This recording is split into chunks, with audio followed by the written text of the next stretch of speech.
honed into something that was like really big, Ennio Morricone, like spaghetti western, and I wanted that like for some of the scenes where like the golf course and like the roof case. That's like kind of imagined it, and I wanted to mix it with we're kind of riffing on like high school noir, and I just wanted something really big because I just love films with really big cinematic scores.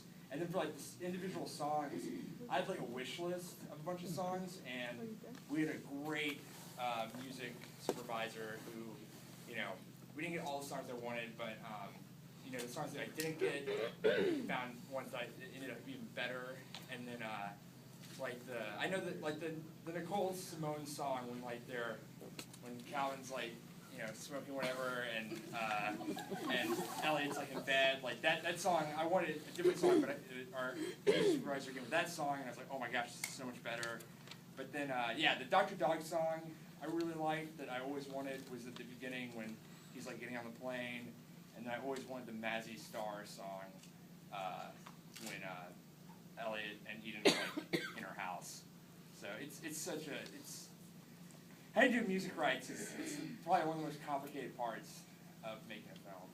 So I'm glad I didn't have to deal with any of The it. characters were perfect. Oh, thanks. They were. Yeah, they were just perfect. Oh, thank Each you. one, it just played his role to the T, Thank you, thank you. Yeah, I like that. And the dentist, who was he? I've seen him in tons of movies He's before. he's a local actor in Dallas-Fort Worth. Really? And he's in a bunch of stuff. Yeah, I've seen him in movies before. He's Yeah. the only familiar one. Yeah, okay. Yeah, he's great. So, anybody else got any questions? It was Anything? just funny. Thanks. Just funny. I loved it. So how did you get this produced? Like when did it start? Okay, yeah.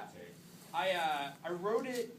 So I wrote it like back in 2007, like my last year at NYU, and I really missed Texas. I was up in New York, and I just really missed Texas. I was really homesick, so I had this idea to put what if all my best friends were in a murder movie, back at home, and then it turned into something way different.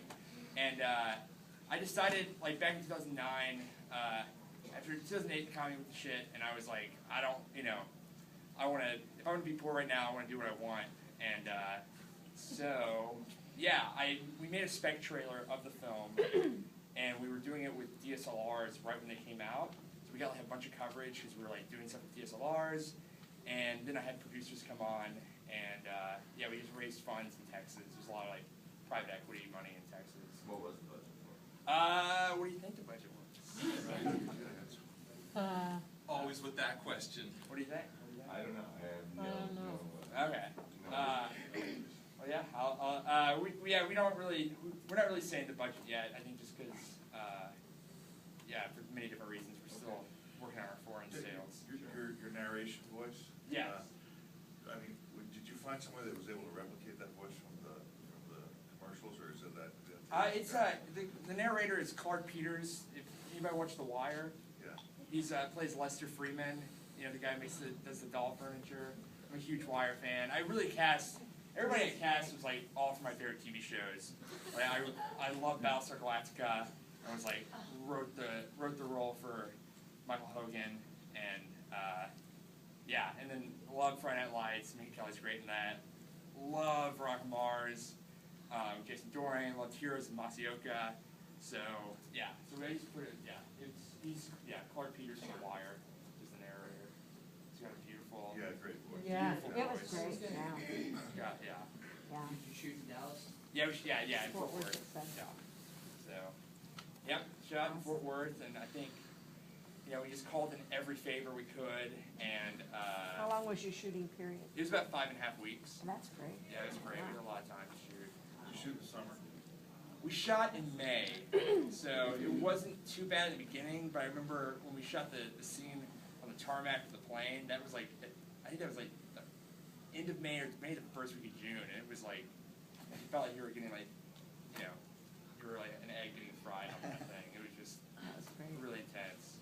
But yeah, that's the great thing shooting in Texas is that we got all the locations free except the really crappy motel.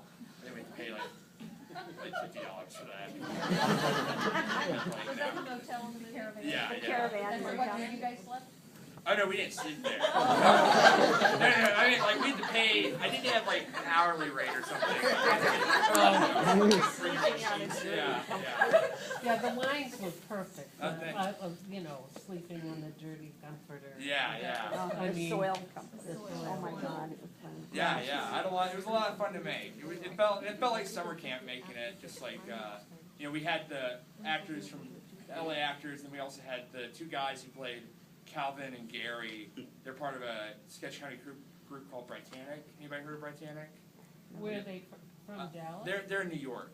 So yeah, y'all should look up Britannic and look them up because they're hilarious if you like them. So that was great because we kind of mixed Hollywood talent with internet talent, and everybody's in one trailer, and it was like summer camp. It was a lot of fun, at least for the actors. So yeah, anybody else got any other questions? You mentioned foreign sales. You still looking for distributors? We have like some we have some big news coming up that we're gonna tell like in. I'm not sure exactly when we're gonna say it, but yeah, we got things figured out. So I'm pretty excited to tell everyone once we have like the green light to say okay, here's what we're gonna tell everyone. But yeah, y'all should be fans on our Facebook page, and you can find out. Yeah, you'll get all the updates and find out like when it's coming out, and we can tell your friends to go see it. Do you have any other festivals in mind that you have to show them? Yeah, we're playing like a ton of festivals. I think we're playing in Phoenix next, and then we're playing like all over the country. We're playing in Brazil in May. Wow. Which is Awesome. really random. So you get to go everywhere, huh? Yeah. Good for you. It's a perfect festival film because it's easy to program for us, and it's something that you can just come in and have a good time on. So Yeah. It's wonderful. I hope it gets the big screen. Thanks. A little bit reminds me of a little bit of Woody Allen. Okay. All right. It does, a little. Yeah. He kind of. But some of the slapstick in there kind of reminds me of The Hangover. Okay. Yeah. I mean, it was great. Yeah. Somebody called this movie Frat Boy Chic. I don't know. Oh, And somebody else called it Slacker Noir. I don't know. Yeah, Frat Boy Chic, Slacker Noir. it was really blue. Okay, yeah. I've heard some people say like Rushmore meets Kiss Kiss Bang Bang. So I don't know, yeah, I'm really happy about all this. Yeah, those are all great. So you're working on something else? So, what? You're working on something else? Yeah, I got a script. I'm pretty much done with. I want to make it. It's like my homage to late '80s, early '90s time travel flicks. Big. I love Back to the Future, Terminator 2, Bill and Ted, all those movies. So that's what I want to do next. In Dallas? Yeah, we'll see. Yeah, I think wherever you can find the funding. So that's what it's all about. So is this your first movie you've directed, or have you done other shorts? Or? I've done shorts. I did some shorts, and then yeah, this is my first like feature film I directed, and yeah. So I was just really happy how it turned out. Originally I thought it was gonna be something where we just made it like friends, or really guerrilla style, dirt cheap. And then after we made a spec trailer, people got interested. It got some buzz on the internet. So if you're like want to make a feature, I always think if you can make a really great spec trailer, it has to be really great. I've seen some people make really crappy ones, and then it's like, here's proof why we shouldn't, invest in your film. But so make sure it's really great, and then it snowballed, and I can't believe we got some of the people we got in it. That's wonderful. Is that how you kind of pulled the cast? It was like, hey, Jason Doran. Yeah. Saul from Battlestar Galactica. Totally. Yeah. It's really exciting to see. Yeah, we made like some video, we made some videos, I made a video for Michael Hogan, like telling him like why he should be in the film, and it was really like the same kind of humor, and and I was able to show the spec trailer to the actors, and they were like, ooh, this is cool, and they were all friends with. That was the cool thing is like Jason Doran and Minka Kelly were friends with each other because they'd done a pilot together. Then Mossy knew Minka because he was on an NBC show, and she was on an NBC show. So getting actors in a film is like, inviting people to a dinner party. You're just waiting for that one person to say yes. Because everybody's like, I don't know, who else is going? I don't know.